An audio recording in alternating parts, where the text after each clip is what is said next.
Lembaga Survei Development Teknologi Strategi Indonesia melakukan jajak pendapat simulasi pasangan calon presiden dan calon wakil presiden yang ada dalam Koalisi Indonesia Bersatu (KIB).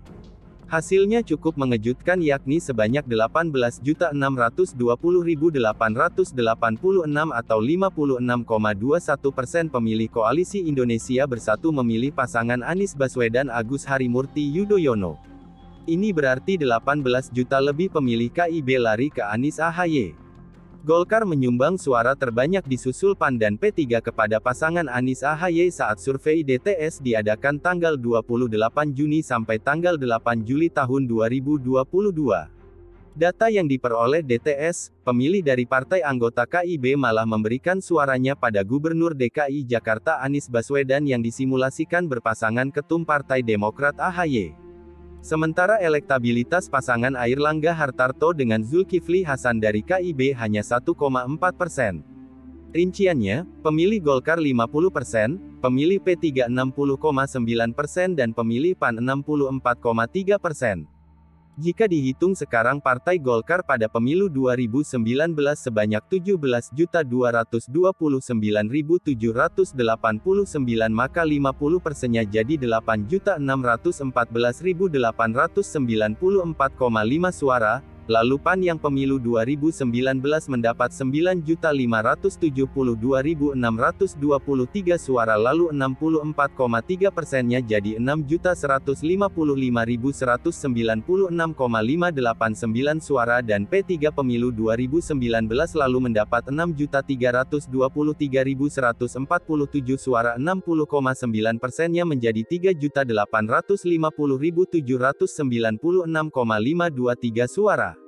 Jika ditotal akan mendapatkan 18.620.886 suara. Ini dapat disimpulkan 18.620.886 atau 56,21% dari 33.125.559 total suara KIB atau 13,30% dari 139.970.810 suara sah pemilu 2019 memilih Anies AHY. Survei yang dirilis pada tanggal 28 Juni sampai tanggal 8 Juli tahun 2022 merupakan lanjutan dari survei sebelumnya yang dilakukan pada November tahun 2021 dan Februari tahun 2022. Hasil survei terkait pembentukan koalisi sejak dini memperlihatkan perbedaan pilihan pemilih di tingkat akar rumput dengan elit partai terkait simulasi pasangan capres. Misalnya KIB yang dibentuk Partai Golkar, PAN dan P3 hasil survei DTS justru memperlihatkan terjadinya kecenderungan basis pemilih ketiga partai memilih pasangan kandidat di luar pasangan anggota koalisi. Referensi pemilih dari simulasi pasangan Capres Ketua Umum Partai Golkar Airlangga Hartarto dan Cawapres PAN Zulkifli Hasan misalnya. Pasangan calon ini hanya mendapatkan suara sebesar 3,9% dari pemilih Golkar, 2,4% dari pemilih PAN dan 0% dari pemilih P3. Menurut analis politik sekaligus CEO dan pendiri Foxpol Center Research and Consulting Panggi Syarwi, hal itu membuktikan bahwa pembentukan koalisi secara dini memang belum efektif dalam menaikkan magnet elektoral di mata para pemilihnya. Ini artinya secara preferensi politik, para pemilih di basis partai-partai anggota koalisi tersebut tidak terlalu mengenal para elit partainya, atau mungkin mengenal tapi tidak menyukai padu padan kandidasinya alias pasangan dari elit partai pilihan mereka, tutur Panggi Syarwi. Pemilih Golkar mungkin merasa dekat dan mengenal Airlangga, tapi bisa jadi mereka tidak terlalu mengenal atau menyukai Zulkifli Hasan. Begitu juga pemilih PAN yang rujukannya Zulkifli tapi tidak mau dia jadi cawapres atau berpasangan dengan Airlangga.